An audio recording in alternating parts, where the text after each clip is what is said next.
일본의 언론이 현재 한국 뉴스로 매우 뜨겁습니다. 바로 한국의 WTO 총장 진출에 대해서 본격적으로 보도하는 매체들이 늘어나고 있는 것입니다. 이렇게 보도가 많아지는 이유가 있습니다.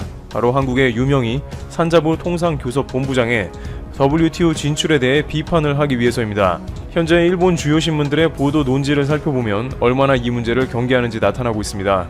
수출 규제 관련 제소한 한국이 WTO 총장에 입후보하는데 과연 이것이 옳은 일이냐며 의문을 던지는 것입니다. 물론 각종 방송이나 신문에서 이런 보도가 나가는 것이 이해는 됩니다만 한국 입장에선 한 가지 우려가 됩니다. 왜냐하면 최근 일본은 한국의 G7 진출에 대해서 경계감을 가지며 반대한 바가 있기 때문입니다. 일본은 트럼프 대통령이 한국을 G7에 초대한다고 하자 즉각 반대 의사를 표명하는 모습이 나왔습니다. 따라서 이번에는 분명히 일본이 WTO 총장에 대한 반대 공작을 할 것이 분명하다는 관측이 나옵니다. WTO는 양국 간의 실질적인 수출 규제를 다루는 데다가 양국은 후쿠시마 수산물 수입 금지 등의 주제로도 다툰 바 있기 때문에 일본은 다양한 나라들을 상대로 반대표를 던지기 위한 작업에 착수한다는 것입니다. 또한 한국에서 WHO 총장에 정은경 질병관리본부장을 앉혀야 한다는 얘기가 나오자 산케이 신문에서는 일본에서도 그에 대항하여 WHO 총장 후보를 세워야 한다는 의견을 제시하고 있었습니다. 유독 일본은 한국이 국제기관의 수장이 되려고 하는 것에 대해서 극렬하게 반대하는 모습이 보입니다. 여기서 일부 균형론자들은 WTO는 양국 간의 첨예한 다툼이 달려있는 문제이므로 그러는 것이고 다른 문제에서는 항상 일본이 그렇게 한국을 반대하는 것은 아니라는 의견도 제기하는 경우가 있었습니다. 그러나 이에 관해서 2007년에 미국 유엔 대사가 폭로한 일본 모습이 이 시점에 다시 주목을 받고 있습니다. 그는 일본이 한국에 대해 마지막까지 반기문 유엔 사무총장이 되는 것에 반대표를 던졌다고 말합니다. 매우 흥미로운 것은 2007년에 미국 유엔 대사를 지낸 이는 트럼프 비판 회고록을 펴낸 존 볼턴이었다는 사실입니다. 그는 최근 트럼프 회고록을 통해서 북미 종전선언을 적극적으로 막은 것은 일본이었다고 폭로한 바 있습니다. 그는 2007년 그의 자서전 항복은 선택이 아니다를 통해서 일본에 대한 움직임을 적어놓았습니다. 그는 당시 반기문 유엔 사무총장이 2차 투표에서 반대표가 나왔는데 이것이 섬나라에서 나왔다는 소문이 있었다며 자신은 이것이 일본이라고 판단했고 당시에 일본 유엔 대사인 오시마 대사를 만났다는 것입니다. 누가 반대표를 던졌는지는 알 수 없으나 자신이 오시마 대사에게 한국에 반대표를 던지지 말라고 설득하자 오시마 대사는 반대표를 던지지 않았다고 부인하지 않으며 수긍했다는 장면을 기술했습니다. 어차피 일본의 반대표가 반 총장의 당락을 결정짓지 못하는 상황이니 고립되지 말라는 충고였다고 합니다. 그러나 당시에 만약 일본이 유엔 상임이사국이었다면 일본에 의해 당선이 저지되었을 것이라는 의견이 나옵니다. 일본은 한국에서 유엔 총장이 나오면 자신들이 상임이사국이 되는 게 더 어려워진다는 의견을 비롯해 일본 내에서 한국의 유엔 총장을 막아야 한다는 의견이 득세했으나 미국을 비롯하여 다른 모든 국가들에서 한국의 유엔 총장을 밀어주는 분위기가 나왔었고 미국 대사인 볼턴의 설득으로 최종 투표에서는 찬성 아닌 기권표를 던지며 마무리했던 것으로 나오고 있습니다. 그러나 유엔 투표는 누가 반대를 하거나 기권하는 것을 알 수 없는 비공개 투표이므로 일본 당국은 자신은 한국의 반대표를 던지지 않았다고 부인해왔습니다. 당시 중국과 북한도 한국에 찬성표를 던졌기 때문에 일본이 아니냐는 심증만 있었고 넘어간 상태였습니다. 그러다가 결국 반기문 총장 당선 1년 뒤인 2007년에 존 볼턴의 책으로 인해 그 정황이 폭로된 것입니다. 그러나 당시 일본은 물론이고 국내에서도 미국 대사 존 볼턴의 말이 자신의 경험에 대한 기술이므로 100% 사실인지 알 수 없다는 의견이 다수 존재했습니다만 트럼프 비판 회고록을 펴는 볼턴이 일본 관련 사실을 다수 폭로해 남북 사이에서 다양한 방해 공작을 놨던 일본의 움직임이 재현되며 다시 주목받는 것입니다. 그런데 결국 일본의 이러한 국제사회의 움직임은 자칫 외교의 자충수, 헛발질이 된다는 지적도 나옵니다. 왜냐하면 계속해서 한국을 저지하다 보면 결국 일본이 고립되는 상황도 맞는다는 것입니다. 현재 한국 G7 진출에 반대하는 일본이 들고 나온 논리를 보면 한국이 친중과 친북을 한다는 의견이 있습니다. 그렇게 해서 미국을 설득해 보겠다는 것입니다. G7은 일본이 반대하면 어차피 한국은 진출할 수 없습니다만 미국이 우려하는 친중을 내세운 일본은 한국을 G7 입성에 좌절시킬 수는 있지만 중국을 적으로 돌립니다.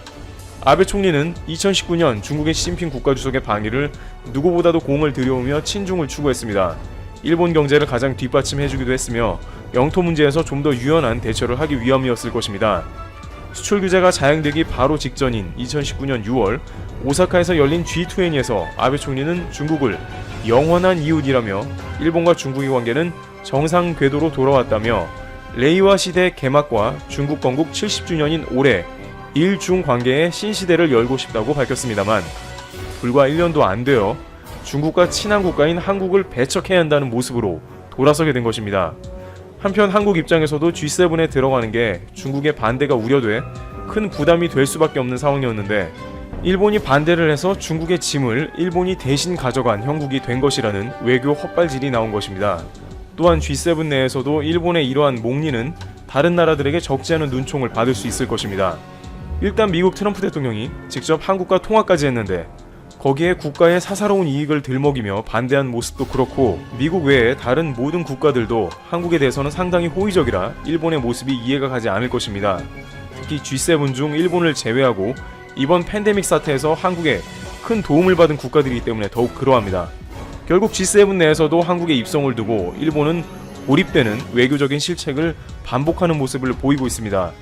특정 국가만 막으면 된다는 자세는 국제사회에서 자국에 좋지 않은 선례를 남기므로 극단적인 상황이 오지 않는 한 대부분은 서로 반기를 들지 않는 것이 국제 관례입니다.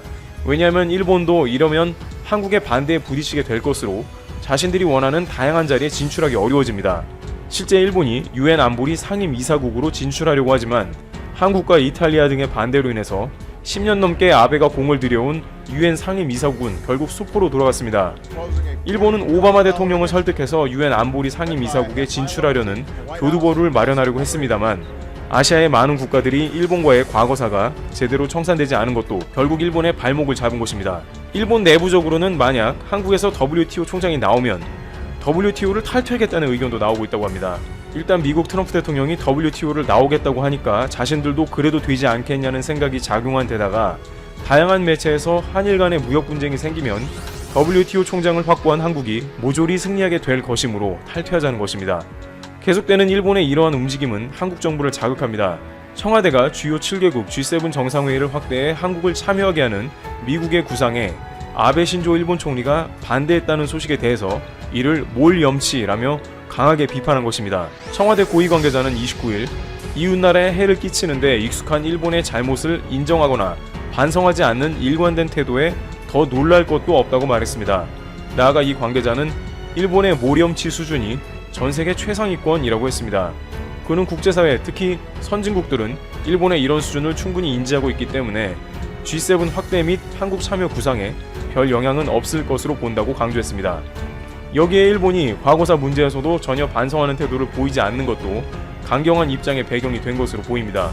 최근 군함도 문제가 나오면서 일본은 강제징용 피해자에 대한 충분한 관련 전시를 하겠다고 약속했지만 이를 어겼습니다. 그리고 나서 우익신문 등은 오히려 한국에 강제징용에 대해 일본인과 동일한 임금을 주고 일을 한 경우라고 말하면서 강제징용 자체에 대해 부정하는 모습을 보였습니다. 만약 강제징용에 대해서 최근 일본에서도 도쿄에서 진단을 받은 일본인들의 양성 판정률입니다. 즉 100명이 검사를 받으면 63명이 확진 판정이 나오고 있는 할 말을 잃게 만드는 통계 수치죠. 한국의 확진 판정률은 1에서 2%대에 머물고 있는 것을 고려한다면 얼마나 심각한지 감이 오실 겁니다. 지난 2월 미국과 일본의 확진자 수가 200명도 채 나오지 않았을 당시 한국의 확진자 수는 1766명, 이 수치만 보고 일본을 비롯해 베트남 등의 국가들이 한국과의 하늘길을 빛의 속도로 막아버렸죠. 자, 그런데 자세히 보시면 당시에도 미국이 시행한 검사 건수는 445건에 불과했고 일본은 1890건의 검사만 시행한 반면 한국은 6만 5천 번에 육박하는 검사를 실시했습니다. 부산광역시의회 포스터에서 주장하는 것처럼 한국이 압도적인 규모의 검사로 확진자를 빨리 찾아냈던 것일 뿐 한국 내 확진자 수가 많은 편이 결코 아니었던 것이 최근 들어 확실히 증명되고 있습니다. 자, 그런데 CNN이 이렇게 도쿄가 제2의 뉴욕이 될 것이라 경고하고 있는 것은 단순히 일본 내 확진 판정률이 63%에 육박하고 있기 때문만이 아닙니다. 전 세계 언론들은 이번 사태에 대한 각 나라 정부의 대응 중에서 일본 정부를 최악으로 평가하고 있습니다. CNN이 일본 정부의 충격적인 조치에 대해 최근 이렇게 폭로했는데요. CNN의 보도에 따르면 오사카 시장은 여성은 쇼핑하는데 오래 걸리기 때문에 이번 사태 동안 남성들이 쇼핑을 해야 한다. 라며 일본 여성들은 가게에서 느릿느릿 쇼핑을 하기 때문에 대신 빠르게 쇼핑하는 남성이 대신해야 한다는 충격적인 발언을 해 논란이 되고 있습니다. 세계경제포럼이 발표한 2020년 성차별 격차 지수에서 일본이 153개국 중 121위를 차지한 것이 전혀 놀랍지 않죠. 일본의 충격적인 대응 상황은 여기서 멈추지 않습니다. 아베 총리의 부인 아베 아키에가 일본이 국가 비상사태인 상황에서 이렇게 마스크도 착용하지 않은 채 단체 여행 프로그램에 참여해 오이타현에 있는 우사신궁을 들린 모습이 이렇게 공개되면서 일본 국민들의 분노를 사고 있고, NHK의 보도에 따르면 일본 오사카시의 한 재활병원에서는 최근 당직 근무를 설 인력이 부족하다며 확진 판정을 받은 간호사를 근무시키는 황당한 일까지 발생했는데요. 결국 이 일본 병원에서는 126명의 집단 감염이 발생했고, 일본 전역에서는 513명의 의료 종사자가 확진 판정을 받은 가운데 병원 내 감염자는 빠르게 1000명을 돌파하였습니다. 이렇게 심지어 일본의 의료기관까지 신뢰도가 추락하자 갈 곳을 잃은 일본인들이 일본을 떠나 한국에 오겠다는 집단적 움직임을 보이고 있습니다. 한 일본인은 현재 한국 대사관에 여행 비자를 받는 법이 일본인들 사이에서 빠르게 공유되고 있다 라며 한국에 입국하며 14일간 140만원을 지불하고 격리시설에서 먼저 지내야 한다. 관광 비자로 한국에 가도 격리시설에 격리돼도 괜찮나? 라고 말하고 있습니다. 즉 140만원의 사비를 지불하고 격리시설에서 2주간 격리되더라도 안전한 한국에서 체류하고 싶다는 집단적 움직임인데요. 이들은 일본 나리타 공항에 만들어진 임시 격리시설과 한국의 시설을 비교하기도 했는데, 일본이 도쿄올림픽을 위해 골판지 침대를 만들어 전 세계 선수들에게 제공한다 발표했을 때 엄청난 비난을 받은 것 기억하실 겁니다. 이번에도 또 골판지가 나왔습니다. 일본 네티즌들이 일본 나리타 공항의 임시 격리시설을 이렇게 공개했는데요. 아베 내각의 골판지에 대한 집착이 정말 대단하죠. 심지어 골판지 침대의 간격이 2m도 채 되지 않게 촘촘하게 배열된 이 충격적인 모습이 공개되자 전세계 네티즌들은 이쯤 되면 일본이 막 나가자는 거야 뭐야? 라며 일본 정부의 조치를 강도 높게 비판했습니다. 반면 한국의 격리시설에 대한 평가는 전 세계적으로 극찬을 받고 있는 가운데 SNS 팔로워 수 160만 명을 보유한 인플루언서, 베를린을 기반으로 활동 중인 세계적인 DJ 패기구에 의해 자세히 공개되면서 뜨거운 관심을 받고 있습니다. 패기구는 포브스가 선정한 아시아에서 가장 영향력 있는 30인으로 선정될 정도로 영향력이 상당한데요. 한국에서 격리된 패기구는 한국은 Another Level 이라며 14일 동안 격리하는데 모든 사람에게 음식과 음료, 마스크, 비누, 손소독제, 비타민을 주거든 이라며 한국의 격리시설에 대한 극찬을 아끼지 않았습니다. 결국 이례적인 수준의 위기를 느낀 일본 지자체는 정치적인 이유로 한국의 도움을 요청하지 못하고 있는 아베 내각과 반대의 길을 택했습니다. SBS의 단독 보도에 따르면 정부 소식통이 익명을 요구한 일본의 A현이 최근 한국 총영사관에 한국산 마스크를 구매하고 싶다며 지원해달라 요청한 것으로 전해졌습니다. 한국 측은 마스크는 수출 규제 품목이기 때문에 불가능하다는 뜻을 밝히자 이번에는 후쿠오카의 유력 인사가 한국 총영사관에 한국산 진단키트를 구입하는 방법과 승차 검사 등에 대해 자세한 설명을 요청한 것으로 밝혀졌습니다.